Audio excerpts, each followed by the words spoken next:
अनुषंगाने चर्चा करतोय. आपल्यासोबत राजकीय विश्लेषक प्रशांत दीक्षितजी या क्षणी आहेत आणि त्याचबरोबर समर खडस सुद्धा पुन्हा एकदा आपल्याबरोबर असतील थोड्याच वेळात. प्रशांतजी, पुन्हा एकदा आपण मगाच्याच मुद्द्यावरती येऊया. आज ज्या पद्धतीने सुनेत्रा पवारांचं नाव समोर आलेलं आहे, मला वाटतं एक साहजिक किंवा एक नैसर्गिक नाव पुढे आलेलं आहे ते, तर त्याबद्दल आपण काय मत व्यक्त कराल? किंवा तुम्ही म्हणालात त्याप्रमाणे पवार घराण्यातलाच कोणतरी उत्तराधिकारी असला पाहिजे, हेही स्पष्ट आहे. आपलं काय मत आहे या संदर्भात? उत्तराधिकारी पवार घराण्यातला असणं आवश्यक आहे, कारण ते शेवटी एक मॅग्नेट असतं.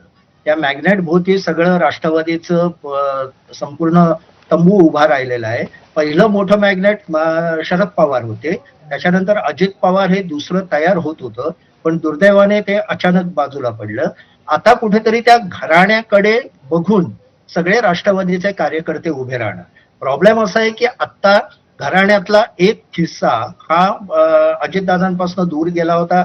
तो जवळ येण्याची सुरुवात झाली होती. ते जवळपास एकत्र येणार होते असं शरद पवारांच्या गटातले अनेक लोक सांगतायत.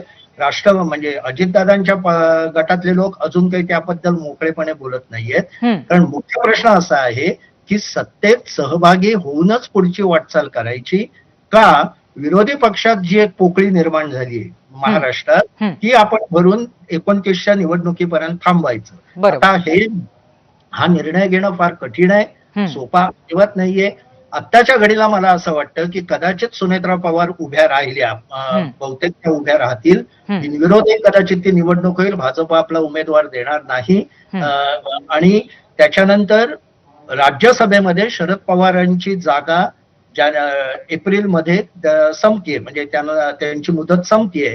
तिथे कदाचित पुन्हा शरद पवारांना एक्सटेन्शन याच्यासाठी काही हालचाली होऊ शकतात. आणि हेच सरकार चालू ठेवायचं, सुनेत्रा पवार यांना उपमुख्यमंत्रीपद द्यायचं का अर्थमंत्रीपद द्यायचं का, अनेक गोष्टी त्यात आहेत. दुसरा भाग असा की सुनेत्रा पवार या तुलनेने राजकीय दृष्ट्या अनुभवात कमी आहेत असं म्हटलं जातं. त्या सामाजिक कार्य बारामती परिसरात खूप मोठं करतायत, बरेच वर्ष करतायत. आणि दुसरा भाग असा की आपण भारतातल्या राजकारणात सोनिया गांधींना तरी कुठे अनुभव होता, पण सोनिया गांधी एकदम नंतर डेव्हलप झाल्याच ना केवढ्या तरी. त्यामुळे राजकारणात एकदा पाण्यात पडलं आणि त्या स्वतः राजकीय घरातनं आलेले, म्हणजे त्यांना नक्कीच त्यामुळे त्यांचा पर्याय हा नक्कीच आहे. आणि त्याचबरोबर त्यांची वाटचाल मात्र कशी असेल हा नक्की इथे मुद्दा येतो. समरजी, तुमच्याकडे येते. तुमच्या दृष्टीने राष्ट्रवादी काँग्रेसचं खरंखुरं नेतृत्व, म्हणजे अजितदादा ज्या पद्धतीचं नेतृत्व होतं तसं नेतृत्व करू शकतील असे पर्याय कोणते आहेत? आणि त्याचबरोबर दोन्ही राष्ट्रवादी एकत्र आल्या तर ती इच्छा पूर्ण करण्याच्या दृष्टीने कोण हा सगळा प्लॅन पुढे नेऊ शकतो असं आपल्याला वाटतं? बरोबर. आता हे खूप दोन वेगवेगळे आणि अत्यंत कॉम्प्लेक्स प्रश्न आहेत. आणि अजितदादांसारखं नेतृत्व कोण करू शकेल हा तर मला असं वाटतं की म्हणजे थोडा आउट ऑफ कॉन्टेक्स्ट प्रश्न आहे.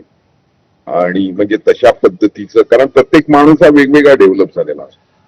परंतु भारतामध्ये ज्या फॅमिली ड्रिव्हन पार्टी आहेत, एका कुटुंबाचे पक्ष आहेत, त्या पक्षांमध्ये जेव्हा असे प्रसंग उभे राहतात, जेव्हा मोठा नेता, अंतिम नेता, वरिष्ठ नेता जेव्हा जातो अचानक, तेव्हा पक्षाची धुरा जी आहे ती बाय डिफॉल्ट फॅमिलीच्या लिगसीकडेच जाते.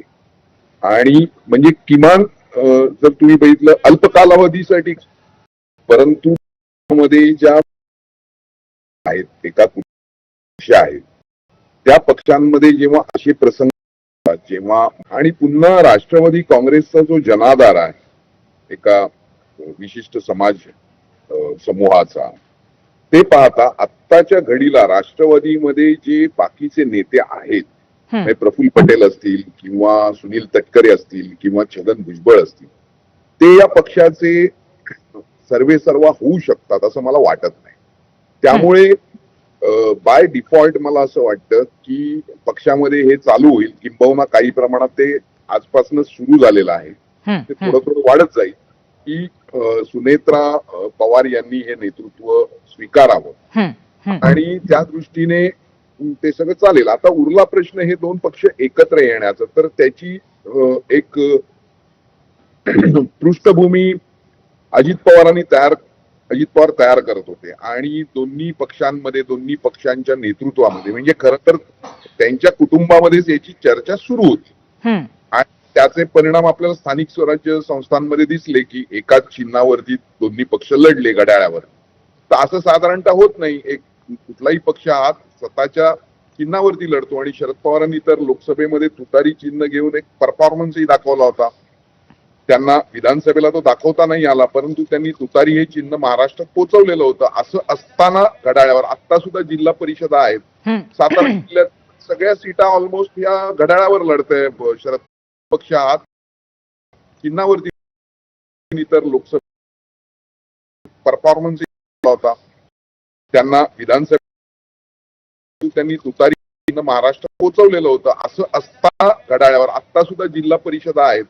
सातारा जिल्ह्यात सगळ्या सीटा ऑलमोस्ट या घड्याळावर लढतंय शरद पवारांची राष्ट्रवादी. म्हणजे त्यांचे जे प्रदेशाध्यक्ष आहेत बरोबर आहे. शशिकांत शिंदे, त्यांनी सगळे उमेदवार घड्याळावर दिलेले आहेत. परंतु अजित पवार यांच्या जाण्यामुळे, कारण ह्या एकत्र येण्याला दोन्ही बाजू अजित पवार यांच्या जाण्यामुळे, कारण ह्या एकत्र येण्याला दोन्ही बाजूंच्या पक्षातल्या second in command, third in command मधल्या अनेक लोकांचा विरोध होता. शरद पवारांच्या बाजूनेही तो होता आणि अजित पवारांच्या पक्षातही तो होता. कारण एकत्र आलं तर पुन्हा काय होईल, पुन्हा ह्याचं नेतृत्व कोणाकडे जाईल.